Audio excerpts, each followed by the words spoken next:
आप सभी से सादर जय भवानी की। धर्म प्रेमी भाई बहनों, हमारे सतगुरुदेव जी ने कहा है कि ये शरीर मनुष्य का एक पिंजरे की तरह होता है। जिस प्रकार से एक पिंजरा होता है, उस पिंजरे में तोते को रख दिया जाए बैठा करके और वो पिंजरे का गेट बंद कर दिया जाए, तो वो तोता उसी पिंजरे में कैद रहता है।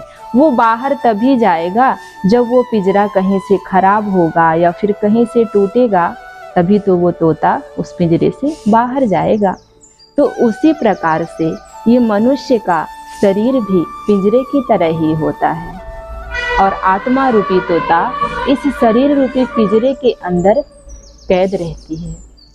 और जब यह शरीर रूपी पिंजरा कहीं से खराब होता है, जंग रूपी रोग लग जाता है, टूट जाता है, तभी तो आत्मा रूपी तोता इस शरीर रूपी पिंजरे को छोड़ करके चला जाता है।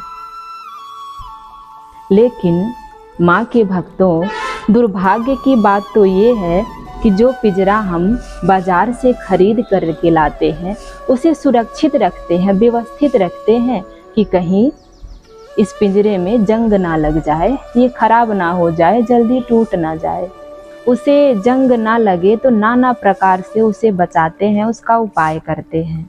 लेकिन ये जो शरीर रूपी पिंजरा हम सबको कुदरत के द्वारा प्राप्त हुआ है और हमारे सत्कर्मों से हमें प्राप्त हुआ है। ऐसा कहा जाता है कि जब मनुष्य के कई जन्मों के पुण्य कर्म जागृत होते हैं, संग्रहित होते हैं, तब जाकर के उसे मनुष्य का जन्म मिलता है।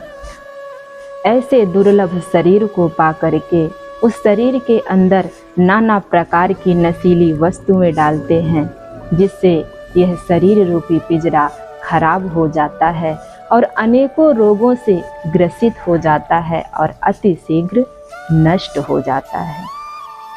तो इसलिए मैं सभी धर्म प्रेमी भाई बहनों से निवेदन करती हूँ कि सभी प्रकार के नशे मांस से मुक्त हो करके अपने इस जीवन को सफल और सार्थक बनाने का प्रयास करें, अपने लक्ष्य को पाने का प्रयास करें।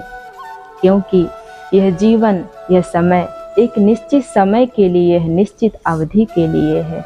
जब यह निश्चित समय, निश्चित अवधि पूरी हो जाएगी तो हम सभी को इस संसार को छोड़ करके जाना ही पड़ेगा। इसलिए इस दुनिया से जाने से पहले कुछ ना कुछ अच्छा कार्य अवश्य करके जाएं। तो मैं आशा करती हूँ कि आप सब इसे श्रवण करके अपने जीवन में अवश्य धारण करने का प्रयास करेंगे। इन्हीं शब्दों के साथ आप सभी माताओं बहनों से, सभी धर्म प्रेमी भाई बहनों से सादर जय जय भवानी की।